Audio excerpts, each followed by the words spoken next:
Bologne, la capitale de l'Émilie-Romagne. De cette région, vous connaissez le parmesan, le vinaigre balsamique, la bolognaise, mais vous ignorez sans doute quelle est la région du monde où il y a le plus de coopératives. Pas moins de 4000 coop contribuent à la prospérité du tissu local. Ici, 2 salariés sur 3 travaillent pour une coopérative. Alors, pas étonnant que dès que l'on arrive à Bologne, l'on rencontre un de ses adhérents. Buongiorno signora. En l'occurrence, notre chauffeur, Riccardo.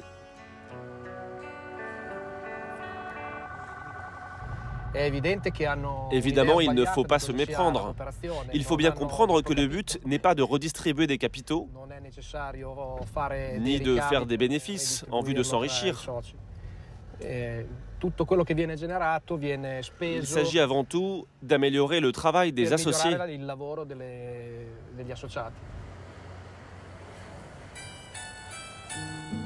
Les coopératives ont pignon sur rue à Bologne. Et elles sont présentes dans tous les secteurs d'activité. Le ciment du mouvement coopératif, c'est la solidarité et l'esprit de famille. Une famille de cœur ou de sang. Membre depuis plusieurs années d'une coopérative de BTP qui fédère 400 maçons, Giuseppe n'a pas eu trop de mal à convaincre son fils de le rejoindre. Il a utilisé des arguments béton.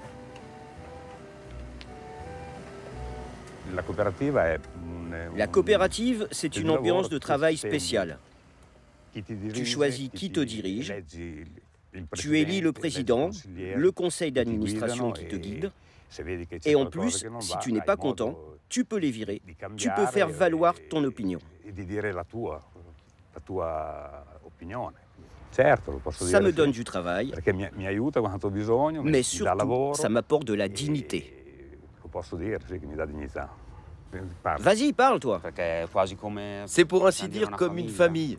Nous sommes un groupe uni, une société. Oui, une vraie famille. Et dans cette entreprise, on est aux petits soins pour les salariés. On a mis au point une application pour limiter au maximum les accidents du travail. Attention, la sécurité n'est pas maximale. Vérifiez votre gilet et vos chaussures. Des capteurs préviennent immédiatement un poste de contrôle à distance si un ouvrier ne porte pas un élément de protection et le salarié lui-même via son téléphone. Salut les gars, tout va bien? Adrian Soufriti, le directeur technique, supervise les chantiers sur le secteur de Bologne. Il a un poste à responsabilité, mais le différentiel de salaire avec les maçons est modeste. Nous n'avons pas un rapport de 1 à 10 entre les bas et les hauts salaires. Dans notre coopérative, on sait que tout le monde doit rapporter le pain à la maison. Et si quelqu'un a un problème, on met tout en œuvre pour qu'il puisse poursuivre son activité.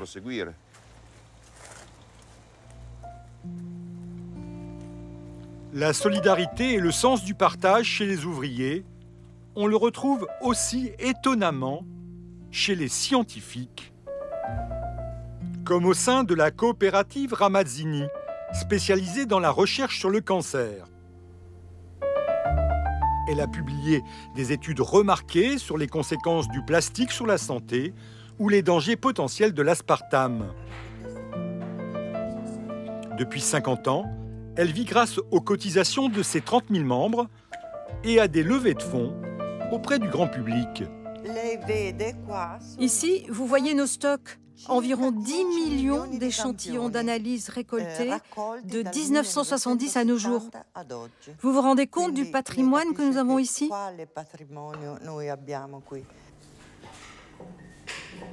Face au lobby pharmaceutique, la directrice du centre considère que la coopérative est la meilleure garantie pour promouvoir une recherche de qualité dégagée de la logique de profit. Nous, ce que nous voulons en tant que coopérative, c'est redonner à l'innovation son sens originel. Vous savez, le sens humaniste, comme en latin. C'est-à-dire promouvoir tous les produits et innovations technologiques qui améliorent la qualité de la vie de l'homme en termes de santé et aussi, si possible, en termes économiques. La coopérative dispose également d'une clinique qui propose à ses membres des dépistages du cancer gratuits et des soins avec 20% de réduction.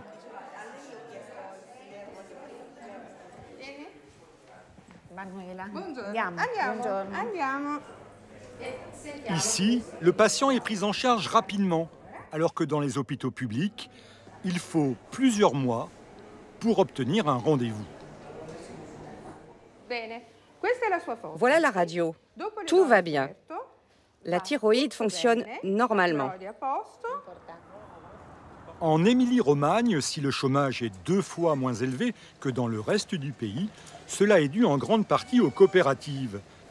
Pour comprendre leur vitalité actuelle, il faut se pencher sur leur passé. À Bologne, nous retrouvons une historienne du mouvement coopératif. Elle a étudié ce mouvement depuis son émergence à la fin du XIXe siècle, en passant par sa montée en puissance dans les années 50, avec des réussites internationales. Imola, ce circuit automobile qui a longtemps accueilli des Formule 1, même si c'est fini aujourd'hui, a été construit par une coopérative ouvrière. C'était beau. Pour l'historienne, le mouvement coopératif est avant tout la marque de l'esprit rebelle des Italiens. Une des raisons majeures du succès du mouvement coopératif, c'est que l'Italien veut travailler pour lui et pas pour un boss. Il ne supporte pas que quelqu'un lui dise ce qu'il doit faire, alors ou il crée sa petite entreprise familiale, ou il se lance dans une coopérative.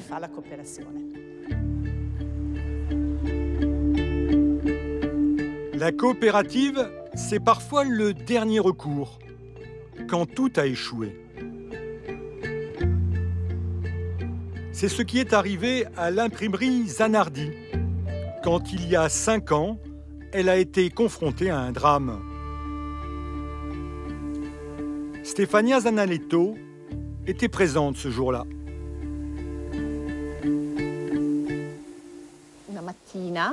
Un matin, je suis entrée, j'ai poussé la porte et j'ai trouvé le patron. Il s'était pendu là.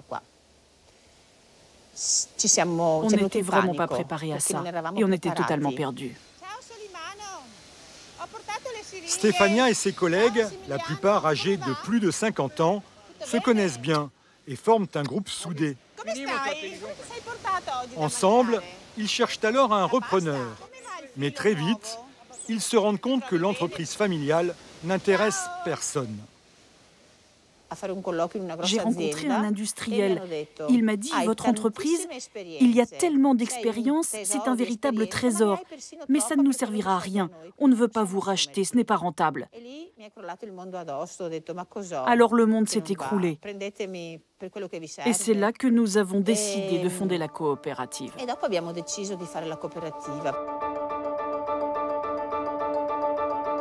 21 salariés versent au capital de la COP leur indemnité de chômage, 30 000 € par personne. Ils redémarrent les machines. Sur le créneau du beau livre illustré, ils ont un savoir-faire qui attire toujours les éditeurs. Alors, les commandes repartent. En 5 ans, la COP va grossir. Elle compte désormais 50 salariés. Ils choisissent leurs dirigeants. Stefania est désignée directrice de l'entreprise et Mario Grillo, un ancien salarié, président. Moi, je propose d'acheter une machine, mais d'en prendre une d'occasion. L'achat de cette machine est vital si l'entreprise veut rester compétitive. Philippe, tu te souviens qu'il y a une réunion à 14h, hein ? Chez Zanardi, toutes les décisions se prennent de façon collective et transparente. C'est très important de se sentir tous respectés. Tous, comment dire... Utile. Utile, oui, exactement. Et le président est logé à la même enseigne que les autres.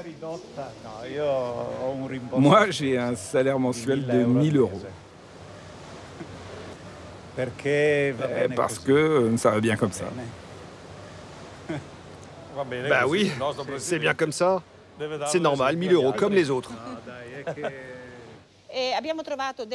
On a trouvé une bonne machine d'occasion sur le marché. On voulait savoir ce que vous en pensez. Elle coûte 350 000 €. On passe au vote à main levée. Ceux qui sont d'accord lèvent la main.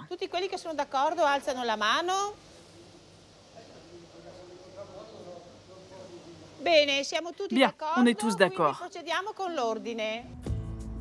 Les salariés ont voté à l'unanimité le principe de l'achat. Mais rien ne pourra se faire sans l'accord de ce banquier.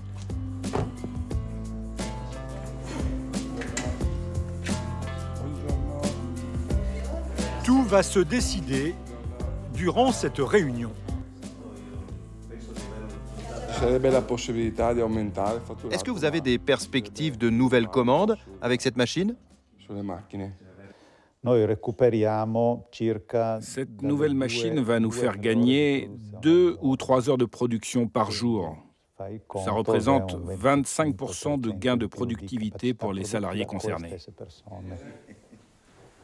Après 1 heure de réunion, c'est gagné. Le banquier accepte de soutenir le projet. Mais s'il s'engage dans cette aventure industrielle, c'est que sa banque éthique est elle-même constituée en coopérative. Elle veut être un acteur de l'économie solidaire. Je vous explique. Vous présentez le plus beau bilan du monde. Ça ne suffit pas. L'entreprise peut avoir un projet comme ci, comme ça. Ce qui compte, c'est le volet social derrière tout ça. Si elle est soutenue par d'autres coopératives et qu'il y a un réel bénéfice pour les salariés, c'est une garantie supérieure à celle du patrimoine.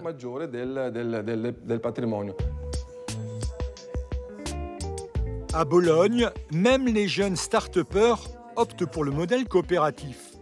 C'est le cas chez Fairbnb, un site dédié à la mise en relation de propriétaires d'appartements et de touristes dont les profits sont réinvestis dans des projets sociaux. La concurrence est féroce, mais le catalogue de Fairbnb pourtant s'étoffe. Ce soir, Damiano, son fondateur, a rendez-vous avec un loueur potentiel.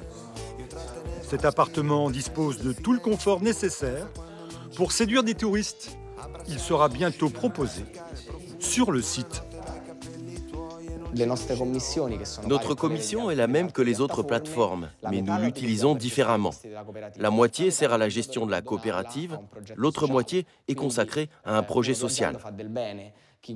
Avec nous, en voyageant, on fait le bien. C'est gagnant-gagnant. C'est un bénéfice pour toute la collectivité. C'est une façon de redynamiser le territoire et repenser la vie dans la cité, d'utiliser différemment les technologies. Le loueur perçoit exactement la même somme que sur les autres plateformes, mais petit plus, il donne du sens à sa démarche. C'est l'unique façon de faire un projet social et de lutter contre la gentrification des villes européennes, comme cela se passe à Barcelone ou Berlin. L'idée, c'est de s'associer à quelque chose de concret.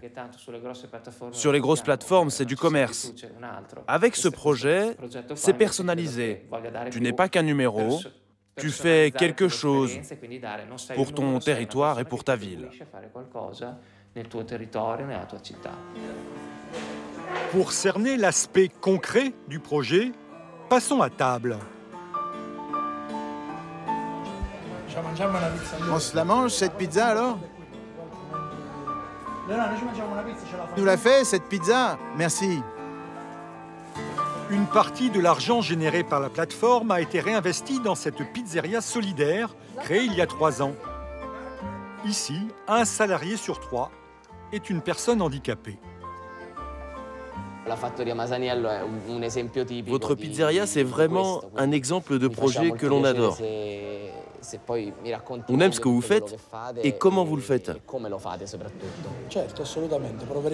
Alors, on va vraiment essayer de rester à la hauteur.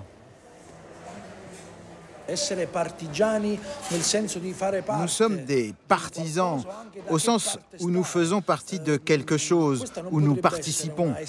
Ça pourrait être une SARL, une société capitalistique classique. Mais ici, on parle de coopération sociale, parce que tu mets du réel, de la vie dans ton projet. En tout cas, Leonardo apprécie l'initiative. Il travaille à son rythme et désormais, il maîtrise la fabrication de la pizza. J'adore ce travail. Je coupe la pâte, je sers les plats, toutes ces choses qui me rendent plus heureux. À défaut de vous donner la recette de la pizza, nous pouvons vous donner celle de la coopérative à l'italienne. Une base de solidarité à laquelle on ajoute un bon projet social et une sacrée dose d'engagement et d'humanisme.